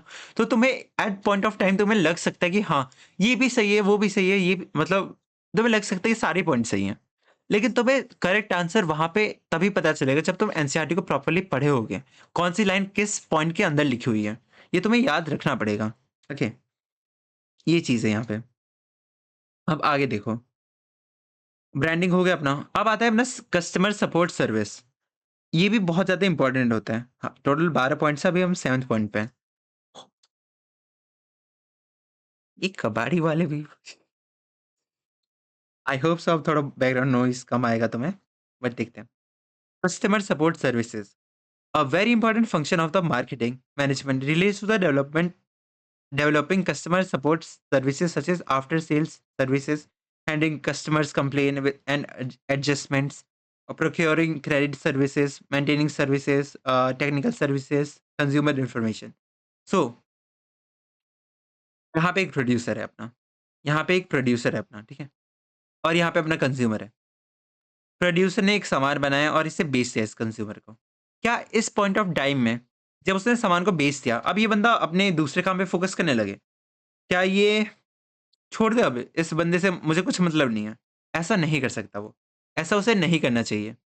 उसे इस बंदे की कंप्लेंट भी सुननी चाहिए। मान लो किसी ने प्रोडक्ट खरीदा, कुछ उसमें डिफेक्ट हुआ या फिर एट पॉइंट ऑफ टाइम कुछ प्रॉब्लम हुआ जिसकी वज़ह से वो प्रोडक्ट ये इंसान नहीं रखना चाहता। तो उसकी कंप्लेंट को सुने या फिर कुछ इस प्रोडक्ट में दिक्कत होता है, रिपेयरमेंट की ज़रूरत है, तो वो प्रोवाइड करे उसे। ओके, कस्टमर सपोर्ट प्रोवाइड करे। जैसे अब देखो, मैं जैसे अपने बीएससी और उसके इंग्लिश के नोट्स यहाँ पे प्रोवाइड कर रहा हूँ तुम्हें, ठीक है? तुम फॉर्म भर के ले सकते हो, ठीक है? मैं भी थोड़ी बहुत मार्केटिंग कर लेता हूँ, ठीक है? यूज़फुल है इसलिए मैं बोल रहा हूँ, ठीक है? मान लो बीएससी और इंग्लिश का है, ठीक है? मैंने वो तुम्हें प्रोवाइड कर दिया। मैंने वो नोट्स तुम्हें प्रोवाइड कर दिए, but at point of time अगर तुम्हें कभी भी फ़ील होता है कि वहाँ पे कुछ तुम्हें परेशानी हो रही है या फिर उस नोट से कुछ भी दिक्कत हो रहा है, तो तुम मुझे मैसेज कर सकते हो। मुझे रीच आउट कर सकते हो। कहाँ पे? द हेल्पिंग नर्ड स्पेस नहीं है, dot 27 at the rate Gmail dot com, ठीक है? ये मेरा हैंडल है, ठीक है? Gmail dot com. तो तुम इस पे मैसेज करोगे, मैं देखूँगा तुम्हारी कंप्लेंट्स को और मैं at the end after sales services ही प्रोवाइड कर रहा हूँ, ठीक है? वहाँ पे। तो तुम वहाँ पे मेल कर सकते हो। ओके। सेम कंपनीज़ को भी करना पड़ता है, कंपनीज़ को मुझसे सीखना पड़ता है, ठीक है? वो भी अपना हैंडल लगा सकते हैं, सारी कंपनीज़। ये सब लोग एक ओवरथिंकिंग माइंड के साथ यही दिक्कत होती है। तुम कुछ भी बोलते हो ना, तुम सोचने लगते हो क्या सही बोल रही हो या गलत बोल रहा हूँ। आगे देखो। सो आगे देखो यहाँ पे। सो आफ्टर सेल सर्विसेज़ में बहुत सारी चीज़ें इंक्लूड होती है, जैसे कस्टमर कंप्लेंट ये सब हो गया, वे ये हमने पढ़ा था अभी, ठीक है? All these services aim at providing maximum satisfaction to the consumer, which is the key of marketing success in modern days. Okay, अब देखो, अगेन इंपॉर्टेंट पॉइंट, यहाँ से भी क्वेश्चन आ सकता है। ओके, लेकिन पहले पढ़ लेते हैं क्या पॉइंट्स यहाँ पे लिखे हुए हैं। हम ये सारी चीज़ें क्यों कर रहे हैं? ताकि हम लोग अपने कस्टमर्स का सैटिस्फैक्शन एकदम नेक्स्ट लेवल पे लेके आ पाएँ। कि उसे कोई भी दिक्कत होती है, उसकी दिक्कतों को हम लोग कैटर कर रहे हैं, उसके प्रॉब्लम्स को हम लोग सॉल्व कर रहे हैं। तो कहीं न कहीं उसे लगेगा कि हाँ, ये बंदा जेन्युइन है एंड ये हेल्प कर रहा है मेरी, ठीक है? ये चीज़ है। तो ये हेल्प करता है सैटिस्फैक्शन प्रोवाइड करने में कस्टमर्स को। Customer support services are very effective in bringing repeated sales from the customers and developing brand loyalty for a product, ठीक है? कस्टमर सपोर्ट सर्विसेज बहुत ही ज़्यादा इंपॉर्टेंट होता है। क्यों? क्योंकि ये हेल्प करता है कि बाद में कोई इंसान रिपीटेड सेल्स हो पाए। इतना पढ़ के भी समझ रहे होगे तुम लोग। अब मैं इसे एक्सप्लेन करता हूँ क्या चीज़ था। मान लो यहाँ पे तुम हो इंसान हो, ठीक है? तुमने एक्स इंसान से, ठीक है? एक्स इंसान से तुमने कुछ सामान खरीदा, ठीक है? तुम्हें कुछ डिफेक्ट उसमें फ़ील हुआ, ठीक है? तो तुम उस चीज़ को रिटर्न करने चाहते हो या फिर उसके रिगार्डिंग कुछ कंप्लेंट फ़ाइल करते हो, ठीक है? 2 केस हो सकते हैं यहाँ पे। या तो ये जो एक्स बंदा है, या तो वो तुम्हारी कंप्लेन को सुनेगा, या तो वो तुम्हारी कंप्लेन को सुनेगा ही नहीं। वो इग्नोर कर देगा, ठीक है? मान लो कि पहले वाले सिचुएशन है कि वो तुम्हारी कंप्लेन को सुन रहा है और उसका सॉल्यूशन भी दे रहा है तुम्हें। तो उस केस में क्या होगा ना, तुम्हें लगेगा कि हाँ, ये बंदा जेन्युइन है, ये बंदा सही है, ये मेरी हेल्प कर रहा है या फिर कुछ भी कर रहा है, ठीक है? मतलब ये कंपनी जेन्युइन है, गुडविल है इसका। तो नेक्स्ट टाइम अगर मुझे कुछ खरीदना हुआ तो मैं यहाँ पे कंसिडर कर सकता हूँ। अगर मुझे सेम प्रोडक्ट या फिर सेम कुछ ऐसा खरीदना हो जो कि ये इंसान बेच रहा है, तो मैं इससे खरीदूँगा। ओके, क्योंकि मुझे पता है कि अगर बाद में कुछ मुझे प्रॉब्लम फ़ील होता है तो ये बंदा उस प्रॉब्लम को ठीक कर देगा। लेकिन अगर ये एक्स बंदा अगर ये एक्स बंदा है और वो इस प्रॉब्लम को कैटर नहीं करता, मतलब उस प्रॉब्लम को भगा देता है। तुम कुछ कंप्लेन करते हो, तुम्हें भगा देता है। तो इस केस में क्या होगा ना कि तुम अगली बार उस बंदे के पास नहीं जाओगे। ऑफ कोर्स सी बात है, एक बार धोखा खाने के बाद तुम नहीं जाते कहीं पे। यार बहुत हो रहा है क्या? सॉरी गाइस, सॉरी गाइस, तुम यहाँ पे पढ़ने आए थे। Sorry guys. चलो, चलो स्टार्ट करते हैं आगे। Maximum satisfaction of consumer is सब ठीक है। यहाँ पे 2 क्वेश्चन आ सकते हैं। एक तो ये वाला very important, this one is very important, very important, ठीक है? ये वाला पॉइंट, पूरा पॉइंट ही हटा दिया मैंने। तो ये वाला पॉइंट प्लीज़ हाइलाइट कर लेना और साथ ही साथ ये वाला पॉइंट कि आफ्टर सेल सर्विसेज़ ही वही चीज़ है जो कि आज के टाइम में इन मॉडर्न डेज़ ये कीवर्ड है, ठीक है? इसे याद रखना, मॉडर्न डेज़ के टाइम में क्या चीज़ है जो कि तुम्हें हेल्प करता है मार्केटिंग सक्सेस में। तो वो है अपना आफ्टर सेल सर्विसेज़। ओके, यहाँ से क्वेश्चन ये आ सकता है। नोटेड, ठीक है? ये चीज़ है। अब आगे देखते हैं। आई होप सो अभी तक कुछ भी तुम्हें ड डाउट नहीं हो रहा हो। तुम्हें कुछ भी डाउट होता है तो तुम कमेंट में पूछ सकते हो। अब देखो, अब हम आते हैं प्राइसिंग ऑफ प्रोडक्ट, मतलब हम कुछ बेच रहे हैं तो वो कितने प्राइस में होगा। ओके, ये चीज़ देखो। Price of product refer to the amount of money customer have to pay to obtain the product. वही बात है सिंपल सा कि अगर तुम्हें कुछ चाहिए तो उसके बदले में तुम कैसे कितना पैसे दे रहे हो। तो ये तुम्हारा वो होता है प्राइस, ठीक है? Price is an important factor affecting the success और failure of a product in a market. Okay, ये चीज़ है। The demand for a product और services is related to the its price. आखिर एक प्रोडक्ट का क्या डिमांड होगा या फिर क्या वो डिपेंड करता है किस पे, प्राइस पे। तुमने ये इकोनॉमिक्स में पढ़ा होगा। अगर तुम्हारा प्राइस ज़्यादा है तो डिमांड कम होगा, अगर प्राइस कम है तो डिमांड ज़्यादा होगा। ओके, ये चीज़ तुमने पढ़ा होगा और ये हाँ, ये जेन्युइन सी बात है, तुम खुद भी फील कर सकते हो। Generally lower the price higher would the demand for the product and vice versa. ये इकोनॉमिक्स का कौन सा लॉ है? अगर तुम इकोनॉमिक्स प्रिपेयर कर रहे हो तो प्लीज कमेंट कर देना। ओके, बताना क्या है ये। The marketer have to properly analyze the factors determining the price of product and takes several crucial decision in this respect. Okay, इस पॉइंट ऑफ टाइम में तुम्हें समझना पड़ेगा एक चीज को कि प्राइस बहुत ही ज्यादा इंपॉर्टेंट होता है। क्यों? इसी फैक्टर की वजह से हम जो भी मार्केटर है अपना, जो भी मार्केटिंग कर रहे हैं, मतलब मार्केटिंग के प्रोसेस में इन्वॉल्व है, ओके, वो डिसाइड कर पाता है कि आखिर उसे कौन से डिसीजंस को लेना है। इसी के बेसिस पे वो बहुत सारे डिसीजंस को ले पाते हैं, including setting the price objective. इसी पॉइंट के अंदर हम लोग देखते हैं कि आखिर हम लोग कितना प्राइस रखने वाले हैं। डिटरमाइनिंग द प्राइसिंग स्ट्रेटेजी, अगर हम लोग कुछ प्राइस रख रहे हैं तो वो किस बेसिस पे रख रहे हैं। अगर जैसे मैं जैसे अभी नोट्स अगर सेल कर रहा हूँ या फिर प्रोवाइड कर रहा हूँ, ठीक है? तो वो किस बेसिस पे है, मेरा टारगेट कस्टमर कौन है। मैं अपने नोट्स को ऑफ कोर्स सी बात है कि इस पॉइंट ऑफ टाइम में तुम बहुत ही ज़्यादा नीडी हो, ठीक है? तो अगर मैं प्राइस 1000 से भी ऊपर रखता ना, 1000 से भी ऊपर रखता, तो शायद तुम अपनी मजबूरी की वजह से उसे खरीदते। ओके, लेकिन मैंने ये चीज़ तो इतना नोटिस कर रखा है कि तुम स्टूडेंट्स हो, ठीक है? स्टूडेंट्स हो, मैं इतना क्यों बोल रहा हूँ मुझे समझ नहीं आ रहा। तुम स्टूडेंट्स हो पहले तो, और तुम कितना अफोर्ड कर सकते हो, उसके बेसिस पे तुम्हें प्राइस डिटरमाइन करना है। तो इट्स वेरी अफोर्डेबल। जाके देखो, उसमें तुम्हें बहुत सारी चीज़ें मिलने वाली है। जस्ट चेक इट आउट, तुम्हें पसंद आता है तो ले लेना। तुम गाली मत देना बस मुझे, बार-बार प्रमोट कर रहा हूँ। खैर, दैट्स एक्चुअली हेल्पफुल। ओके, मज़ाक से हट के। आगे देखो। Generally, lower the price, higher would be the demand for the product and vice versa. The marketer ये वो determining the pricing strategy. फिर थर्ड पॉइंट है determining the price and changing the price. अब मान लो कि कभी ऐसा होता है सिचुएशन जब प्राइस भी चेंज करना पड़ता है, तो उस केस को भी हम लोग कंसिडर करते हैं.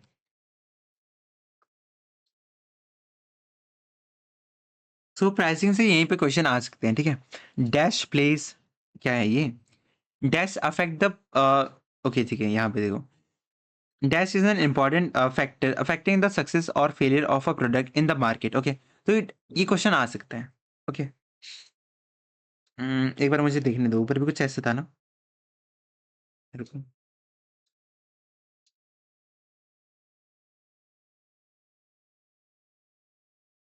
ब्रांडिंग में क्या था,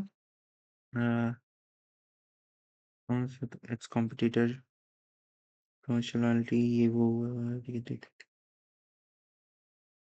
ओके, यहाँ पे देखो, ये भी पॉइंट तुम्हें सिमिलर लग रहा होगा. Brand name plays an important role in success of product. ठीक है, अब दो सिचुएशन आ सकती है तुम्हारे पास. ओके, सबसे पहले यहाँ पे सिर्फ अब देखो एनसीईआरटी से दिक्कत क्या है.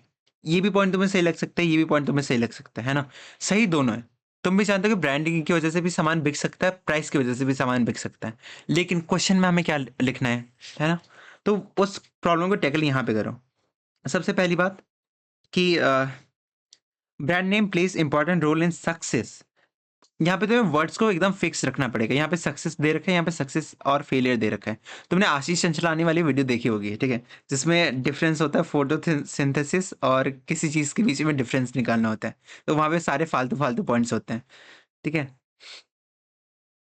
नहीं फोटो कुछ तो था उस वीडियो में. ठीक है, तो वैसे ही तुम्हें फालतू फालतू से डिफरेंसेस निकालने पड़ेंगे. जैसे यहाँ पे मार्केट नहीं दे रखा है, यहाँ पे मार्केट दे रखा है. ओके, तो ये सब तुम्हें देखना पड़ेगा. और एक चीज ये भी कंसिडर कर सकते हो कि वहां पे तुम्हें ऐसे क्वेश्चन आ सकते हैं. मान लो कि क्वेश्चन तो सेम है, ओके, लेकिन ऑप्शन में सिर्फ एक दे रखा है.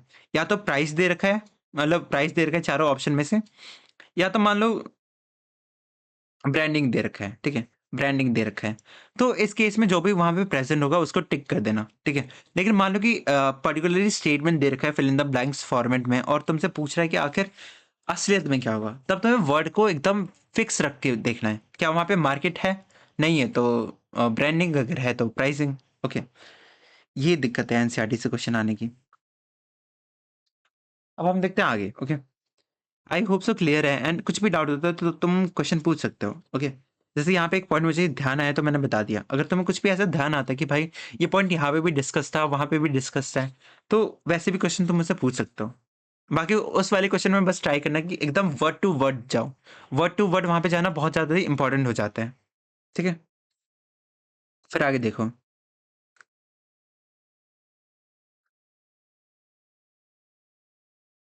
जनरली, ओके, ये हो गया, ये भी हो गया. अब आते हैं हम लोग प्रमोशन पे. प्लीज इस बात को ध्यान रखना, ठीक है, जो भी अभी मैंने बताया. अब देखो प्रमोशन पे आते हैं हम लोग. What is this? Promotion of a product and services involve informing the consumer about forms product. ठीक है, तो अगर कोई इंसान है, वो कोई प्रोडक्ट सेल कर रहे हैं, फिर सर्विसेज प्रोवाइड कर रहे हैं, तो अगर वो ऐसे एक एडवर्टाइजमेंट बना देता है या फिर कोई किसी भी फॉर्मेट में किसी भी तरह से वो अपने प्रोडक्ट की इन्फॉर्मेशन कंज्यूमर तक प्रोवाइड कर रहे हैं, तो ये होता है प्रमोशन अपना. Okay, and persuading them to purchase these products. The four important methods of promotion including advertising, okay, advertising, personal selling, publicity, sales promotion. ये चार इंपॉर्टेंट मेथड्स हैं. ओके, मैं अभी तुम्हें कह रहा हूँ कि इसे प्लीज मार्क कर लेना, क्योंकि आगे तुम्हें थोड़ा बहुत कंफ्यूजन हो सकता है कि आगे हम लोग कुछ अलग ही पढ़ रहे हैं, यहाँ पे कुछ अलग ही ये चार पॉइंट्स दे रखे हैं. ठीक है, तो ये पॉइंट्स तुम मार्क कर लेना. क्या क्वेश्चन यहाँ से आता है तो तुम इसे सेलेक्ट करोगे. वेट वेट वेट, मुझे सांस लेने दो पहले. मैं बताता हूँ क्या मैं बोलना चाहता हूँ.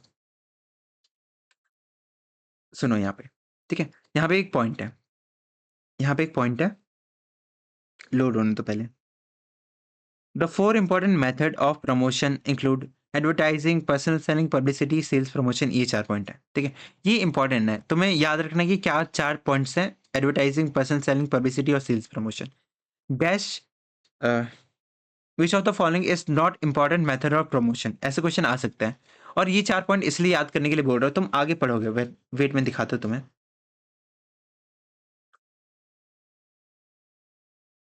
एनसीईआरटी बहुत ही फैली हुई है ना, तुम्हें बहुत सारी चीज़ों को कंसिडर करना पड़ता है, सोचना पड़ता है वहाँ पे। एक बार रुको, आने दो। हाँ, प्रमोशन मिक्स यहाँ पे देखो। यहाँ पे वो 4 चीज़ें तुम देखोगे। क्या चीज़ें हम लोग पढ़ने वाले, एडवर्टाइजिंग हो गया एक पहला, फिर कौन सा पॉइंट है, फीचर्स ऑफ पर्सनल प्लानिंग हो गया, फिर सेल्स प्रमोशन एंड कौन है, पब्लिक रिलेशन। ये 4 पॉइंट्स यहाँ पे तुम पढ़ोगे। तो ऊपर वाले से थोड़ा बहुत डिफरेंट है, ओके। तो एग्जैक्ट वर्ड्स इसलिए मैं कह रहा हूँ, प्लीज एग्जैक्ट वर्ड्स को कैच कर लेना यहाँ पे। तुमसे एमसीक्यू थ्योरी वाले सब्जेक्ट्स में यही दिक्कत होती है, तुम्हें वर्ड टू वर्ड चीज़ों को थोड़ा बहुत याद करना पड़ता है, उसमें कोई एक्सेप्शन नहीं है, ओके। अब मार एक्सेप्शन नहीं, एग्जाम्पशन, ओके, एग्जाम्पशन कहीं सोचो। चलो ठीक है, आगे। A marketer has to take several crucial decisions in respect to promotion of the product and services, such as deciding the promotional budget, the promotion mix, the combination of the promotional tools that will be used for promotion budget। ठीक है। सो promotion के अंदर हम लोग बहुत सारी चीज़ों को डिसाइड करते हैं। आखिर वेट जैसे रुको, डिसीजन लेना पड़ता है। जैसे अ, हमारे प्रमोशन का बजट क्या होगा, हम कौन से प्रमोशन मिक्स को यूज़ करेंगे। फर्स्ट तुमने कैपिटल बजट वो रिलेट नहीं करता, ठीक है। अब प्रमोशन मिक्स उसमें बहुत सारे 4 अभी कंपोनेंट्स मैंने तुम्हें दिखाए थे ना, वो सभी प्रमोशन मिक्स का पार्ट है। तो तुम्हें वहाँ पे सेलेक्ट करना पड़ेगा कि उन चारों में से किसको हमें कितना यूज़ करना है। एडवर्टाइजमेंट को हमें ज़्यादा यूज़ करना है या फिर कम यूज़ करना है। पब्लिक रिलेशन को हमें ज़्यादा करना पड़ेगा या फिर कम करना पड़ेगा। ये सब चीज़ें हमें वहाँ पे जाके इन सब चीज़ों के ऊपर डिसीजन लेना हमारे प्रमोशन के अंदर इंक्लूड होता है, ओके। तो ये इंपॉर्टेंट है। यहाँ पे बस एक चीज़ मार्क कर लेना, ये 4 इंपॉर्टेंट मेथड्स वाला, ओके। ये चीज़ है, ओके। और या फिर कोई और ऐसे कोटेशन में आता है कि डिसीजन रिगार्डिंग प्रमोशनल मिक्स या फिर कॉम्बिने या फिर बजट, ये सब हो गया ना, तो वो प्रमोशन में इंक्लूड कर लेना। अब आते हैं हम लोग आगे, physical distribution. What is this. अब तुमने सामान बना लिया, अब उसे पहुंचाओगे तो कंज्यूमर तक, ये चीज़ है इसमें। फिर- चलो देखो, managing physical distribution is another very important function in the marketing of goods and services. So physical distribution भी एक इंपॉर्टेंट फंक्शन है हमारे मार्केटिंग के अंदर। देर आर 2 मेजर डिसीजन, इसके अंदर हम लोग मेनली 2 डिसीजन को लेते हैं। वो कौन से, फर्स्ट है deciding the channel of distribution. First है अपना चैनल ऑफ डिस्ट्रीब्यूशन को आइडेंटिफाई करना, ओके। और मार्केटिंग इंटरमीडिएरीज, इसी चैनल ऑफ डिस्ट्रीब्यूशन को हम लोग मार्केटिंग इंटरमीडिएरीज भी कहते हैं, ठीक है। ये है लाइक होलसेलर, रिटेलर, इन सबको हमें डिसाइड करना पड़ता है कि आखिर ये होंगे कौन और कितने अमाउंट में होंगे। क्या हमें हज़ारों रिटेलर्स की ज़रूरत पड़ेगी या फिर कम में भी काम हो जाएगा अपना, ये भी हमें कंसिडर करना पड़ता है। टू बी यूज्ड, ओके, पहला तो ये था। Second point, physical movement of product from where it is produced to place where it is required by the customer for consumption और यूज़। सो इन शॉर्ट, पहले तो हमें डिसाइड करना है कि आखिर हम लोग किस चैनल के थ्रू बेचेंगे, रिटेलर्स, होलसेलर, ठीक है, होलसेलर या फिर उसके बाद फिर कंज्यूमर, ठीक है, मैन्युफैक्चरर, ठीक है, ये सब चीज़ें। तो पहला तो ये था डिसाइड करना कि कितने होलसेलर्स होंगे या फिर कितने रिटेलर्स होंगे या फिर कहाँ-कहाँ पे वो लोग सिचुएट करेंगे। दूसरा हमें डिसाइड करना है कि आखिर हम लोग किस ट्रांसपोर्टेशन को हम लोग यूज़ करने वाले हैं। मान लो ट्रांसपोर्टेशन का एग्ज़ाम्पल ले रहा हूँ, ये अपना ट्रक है, ट्रक के नाम पे क्या है बोलो, ठीक है, ये अपना ट्रक है, हम अपने सामान को किस तरह से यहाँ तक पहुँचाने वाले हैं। ठीक है, ठीक है, मतलब समझ रहे होगे तुम लोग, आई होप सो, ओके। फिर आगे देखते हैं। ट्रांसपोर्टेशन अलग ही चीज़ है भाई।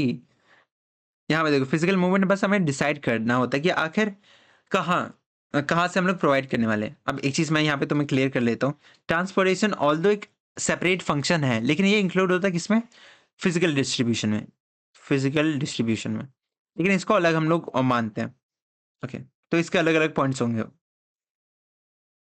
पहले इस वाले को रीड करते हैं, ज़्यादा आगे नहीं बढ़ते। by the customer for the consumption or use. The important decision areas under physical distribution include managing inventories, level of stock or goods, storage or warehousing, and transportation of goods from one place to another. So physical distribution के अंदर हम लोग important decision in respects में ले पाते हैं कि अगर हमें इन्वेंट्रीज कितने रखना पड़ेगा, स्टोरेज क्या होगा और ट्रांसपोर्टेशन कैसे करेंगे हम लोग। देखा तो हमने यहाँ पे ट्रांसपोर्टेशन इंक्लूड है, ठीक है। लेकिन अगर हम लोग ट्रांसपोर्टेशन को एकदम डेप्थ में पढ़े तो वो अलग से एक पॉइंट भी हमारे सामने आ सकता है। ओके, ये चीज़ है। अगेन यहाँ से कैसे क्वेश्चन आ सकते हैं, पहले तो हम्म, पहले तो तुम्हें ये याद रखना पड़ेगा कि आखिर इंपॉर्टेंट डिसीजंस कौन कौन से हैं। विच of the following is not the part of physical distribution वाला डिसीजन, ऐसा कुछ क्वेश्चन तुम्हारे सामने आता है तो तुम इन सभी को छोड़ के बाकी सारे ऑप्शन को एलिमिनेट कर देना। ओके, ये चीज़ है। फिर आता है हम लोग ट्रांसपोर्टेशन पे। प्लेस यूटिलिटी, टाइम यूटिलिटी, वाह, ये 11th क्लास का कॉन्सेप्ट होगा अगर तुम्हें याद है तो। ओके, वाह, ठीक है, चलो यहाँ पे आते हैं। Transportation, transportation involve physical movement of goods from, इसको प्लीज इग्नोर करना भी, ज़्यादा ज़रूरत नहीं है। As generally the user of products, particularly consumer products, are widely spread and globally separated from place these are produced. It is necessary to move them from place where it is needed for consumption or use. So simply बात है कि हम लोग सामान को कहीं पे भी बेचें, मतलब बनाएं, उसे एट द एंड कंज्यूमर तक पहुंचाना पड़ता है। और अगर हम लोग बात करते हैं कंज्यूमर गुड्स की, कंज्यूमर प्रोडक्ट्स की, तो वो हम लोग आगे पढ़ेंगे वैसे तो। जैसे यहाँ पे देखो, आगे हम लोग पढ़ने वाले कंज्यूमर प्रोडक्ट्स के बारे में, ठीक है। वो क्या है आगे ही बताऊंगा, अभी आगे ज़्यादा मत भागो, ठीक है। तो कंज्यूमर प्रोडक्ट्स के अंदर सीन क्या होता है ना कि इसके यूज़र ग्लोबली फैले रहते हैं, यहाँ पे भी है, दुनिया के किसी और कोने में भी है। तो हमें अपने सामान को वहाँ तक पहुँचाना पड़ेगा। ओके, तो उसका काम ट्रांसपोर्टेशन संभाल लेता है, इस प्रॉब्लम को ट्रांसपोर्टेशन सॉल्व कर लेता है। जैसे यहाँ पे एक एग्जाम्पल है, tea produced in Assam has to be transported not only within the state but to the other far off places like Tamil Nadu, Jammu, ये कश्मीर, ठीक है, कश्मीर, ठीक है। अगर तुम्हें तुम्हारे सामने ये एग्जांपल आता है और तुमसे पूछता कि ये किस फंक्शन ऑफ मार्केटिंग से रिलेट करता है, और भले ही ऑप्शन के अंदर दोनों दिए हो, फिजिकल डिस्ट्रीब्यूशन भी दे रखा हो, ठीक है, और एक तरफ ट्रांसपोर्टेशन भी दे रखा हो, तो at that point of time तुम ट्रांसपोर्टेशन को टिक करोगे। ऑल्दो फिजिकल डिस्ट्रीब्यूशन गलत नहीं है, एक जनरल लॉजिकल वे में वो गलत नहीं है, लेकिन एनसीईआरटी इज बाइबल। एनसीईआरटी में जो चीज़ जहाँ पे लिखी है वही सही है। तो ये चीज़ ट्रांसपोर्टेशन के अंदर लिखा है, इसलिए हम लोग कहेंगे कि ट्रांसपोर्टेशन ही सही है। अगर मान लो कि ट्रांसपोर्टेशन ऑप्शन में नहीं होता, तब हम इसको क्लिक कर सकते थे, लेकिन ऐसा सिचुएशन नहीं बनेगा, मैं पहले बता देता हूँ। ओके, तो ये केस है ट्रांसपोर्टेशन का।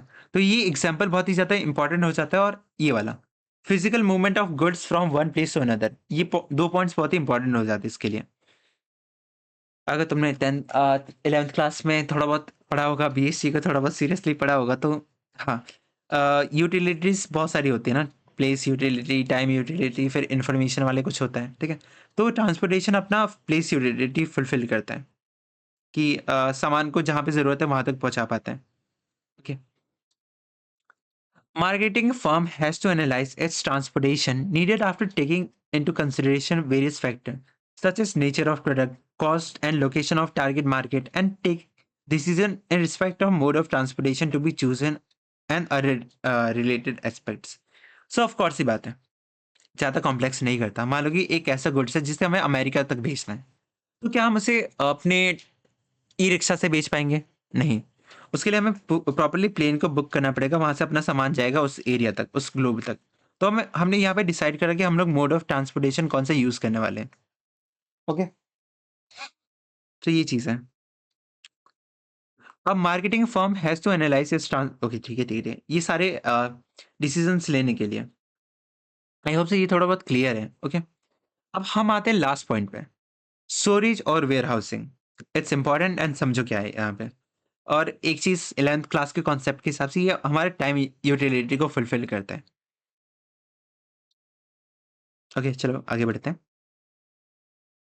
आई मीन अगर सीयूटी के एनटीए को एकदम खतरनाक लेवल पे जाना हो, उनको एकदम चाहिए कि बच्चे को बाहर निकालो, उनकी लंका लगा दो, तब वो ऐसे क्वेश्चन पूछ सकते हैं कि स्टोरेज और warehousing search dash utility of business, तब वहां पे तुम टाइम यूटिलिटी कर सकते हो। यूटिलिटी यार तुम ट्रोल मत करना इस चीज को लेके। आगे देखो। Usually, there is a time gap between production and procurement of goods and their sale of or use. Of course, ये बात है कि मानो कि आज हमने सामान बना लिया, ज़रूरी ये बात ज़रूरी थोड़ी ना कि आज हमने बनाया तो आज ही बिक जाएगा। हो सकता है कि वो 6 महीने बाद बिके, हो सकता है कि वो 1 साल बाद बिके। लेकिन at period of that time, उस टाइम पीरियड तक हमें उस सामान को कहीं न कहीं पे तो रखना पड़ेगा ना। तो वो काम कहाँ पे, वो चीज़ कौन सर्व करता है? स्टोरेज एंड और वेयरहाउसिंग, ओके? ये चीज़ है। तो ये इम्पोर्टेंट है तुम्हें याद करना। It may be because the irregular demand for the products, such as in case of woolen garments or raincoat, or there may be irregular supply because of seasonal product. So ये situation कब arise हो सकती है कि आज हमने बनाया और बिग सालों बाद रहा है, आज हमने बनाया और बिग मान लो 6 महीने बाद रहा है, ठीक है? इसके दो कंडीशंस हो सकते हैं, ठीक है? एक तो पहला है जब हमारा हम ऐसे सामान को बना रहे हैं जो कि सीज़न्स के हिसाब से बिकता है। मतलब गर्मी वाले कपड़े गर्मी के मौसम में बिकते हैं और सर्दी वाले कपड़े सर्दी के टाइम में बिकते हैं, ठीक है? तो इस केस में भले हम लोग मई के महीने में बना रहे हैं सर्दियों का सामान, रज़ाई-वज़ाई हमने मई के टाइम में बना लिया। लेकिन हमें उसे स्टोर करना पड़ेगा जब तक विंटर्स नहीं आता। उसके बाद फिर हम उसे बेच पाएँगे। सेम केस है यहाँ पे गर्मी वाले सामान का। अगर हमने ठंड के मौसम में कुछ ऐसा बना दिया जो कि गर्मी के टाइम में हमें नीड होता है, तो उसे भी हमें स्टोर करना पड़ता है ताकि हम लोग उसे समर टाइम में बेच सकें। और दूसरा कंडीशन, जब अपना सप्लाई इर्रेगुलर होता है। तुमने एग्रीकल्चर वाले चैप्टर्स में पढ़ा होगा कि कुछ ऐसे क्रॉप्स होते हैं जो कि पर्टिकुलर सीज़न में ही उगते हैं। जैसे राइस हो गया, व्हीट अलग सीज़न में उगता है, राइस अलग सीज़न में उगता है। लेकिन जब ये उग गया तब तो हमें काटना पड़ता है ना, and through out the year हमें सप्लाई करना पड़ता है, पूरे साल भर हमें सप्लाई करना पड़ता है। तो कहीं ना कहीं जो इतना चंक हमारे पास आ रखा है, जो भी है अपने पास, मान लो वीट है, हमारे पास इतना वीट आ रखे हैं, मान लो कि इतने पार्ट ऑफ वीट को हमने इसी महीने बेच दिया या फिर इसी सीजन में हमने बेच दिया, बाकी इतने सारे पार्ट को तो हमें रखना पड़ेगा ना। तब तब के लिए जब उस प्रोडक्ट का सीजन ना हो, जब वीट का सीजन ना हो, उस टाइम में हम लोग इस सामान को अपने वेयर हाउस से निकालेंगे फिर बेचेंगे। आई होप सो तुम समझ रहे होगे। 2 केसेस हो सकते हैं जब या तो डिमांड इर्रेगुलर हो या फिर सप्लाई इर्रेगुलर हो। ओके, ये चीज़ है। तो प्लीज़ इसे नोट कर लेना। और इर्रेगुलर डिमांड का यहाँ पे एग्ज़ाम्पल है वूलन गारमेंट्स का, ठीक है? लोड होने दो इसे। और इर्रेगुलर सप्लाई का क्या है? सीज़नल प्रोडक्ट्स जैसे शुगरकेन हो गया, राइस हो गया, व्हीट हो गया, कॉटन हो गया, ये सब। In order to maintain smooth flow of product in the market, there is a need for proper storage for of the products. Okay, ताकि हम लोग मेंटेन कर पाए कि हमारे मार्केट के अंदर एकदम प्रॉपर सप्लाई मेंटेन है, तो हमें वेयर हाउसिंग को यूज़ करना पड़ेगा। हमें सामान को एक जगह रखना पड़ेगा ताकि जब सीज़न ना हो, तब हम उसे बेच पाएँ। ओके, वहाँ से बेच पाएँ। Further, there is a need for storage for adequate stocks and goods in product against unavoidable delay in delivery. Okay, अब मान लो एक कंपनी ऐसी जब ऑर्डर आता है तभी वो बनाते हैं, ठीक है? आज मान लो एक ऑर्डर आया तो उसने एक सामान बनाया और बेच दिया। अगले दिन एक ऑर्डर आया तो उसने बनाया बेच दिया। अब मान लो एक दिन में उसे 273 ऑर्डर आ गया, 273 ऑर्डर आ गया। अब बताओ, क्या ये बंदा इस चीज़ को मैनेज कर पाएगा? वो बंदा तो तैयार ही नहीं है। उसे लगता है कि मैक्स टू मैक्स मेरे पास 10 ऑर्डर आ सकते हैं। ओके, गाइस मुझे भी इस सिचुएशन में डाल दो। लगातार एक साथ नोट्स खरीद लो, मैं पागल हो चुका हूँ। मशीन ठीक नहीं करवानी है भैया। गाइस देखो यहाँ पे, लेकिन तो इस वाले केस में इस सिचुएशन से बचने के लिए उस इंसान को प्रोडक्ट्स को एक जगह पे रखना पड़ता है ताकि इन फ्यूचर कभी ऐसी सिचुएशन आ जाए जब हमारे एक्सपेक्टेशन से ज़्यादा हमारे एक्सपेक्टेशन से ज़्यादा सामान बिकने होते हैं, ठीक है? मतलब डिमांड आ रखी होती है, तब हम लोग अपने वेयर हाउस से उस सामान को निकाल के बेच सकते हैं। मतलब हमें इन्वेंट्री मेंटेन करनी है in short. Okay, inventory maintain करनी है, ये चीज़ है। Guys link in the description. Okay, चलो देखो आगे। In the process of marketing, function or of storage is performed by different agencies such as manufacturer, wholesaler, and retailer. So, ये particular काम in the process of marketing, the function of storage is performed by different agencies, manufacturer, wholesaler, and retailer. So, of course, ये बात है। जब जो सामान जिसके पास है वही उस सामान को रखने का ज़िम्मेदार है ना? मान लो कि हमने प्रोड्यूस कर लिया, ठीक है? हमने इतना सारा सामान प्रोड्यूस करा, इसमें से हमने इतना ह अभी भी हमारे पास है। इतना अभी भी हमारे पास है तो कहीं न कहीं इस पूरे सामान की ज़िम्मेदारी हमारी है कि हम इसको कैसे सँभाल के रखने वाले हैं फिर कैसे करने वाले हैं। और ये जो इतना पार्ट है, ठीक है? इतना जो पार्ट है, इसमें से हमने मान लो वेट मैं एक्सप्लेन करता हूँ तगड़े से। इतना हमने होलसेलर को दे दिया, ठीक है? इतना हमने होलसेलर को दे दिया और इतना हमने रिटेलर्स को बाँट दिया डायरेक्टली, ठीक है? तो जितना इस होलसेलर के पास है, ऐसे डायरेक्टली नहीं बाँटा, मान लो कि ये पूरा हमारे होलसेलर के पास है, ना फिर सप्लाई चेन थोड़ा-सा डिस्टर्ब हो जाता है। ये चीज़ है, पूरा होलसेलर के पास है अभी तो। ये पूरा होलसेलर के पास है, तो जितना प्रोडक्ट होलसेलर अपने पास रखेगा, इस पूरे ब्लू में से वेट कैसे मैं ओवर एक्सप्लेन तो नहीं करता ना, एक बार कमेंट में बता देना, ठीक है? ये है अपना अ, होलसेलर के पास। तो होलसेलर ने क्या करा ना इतना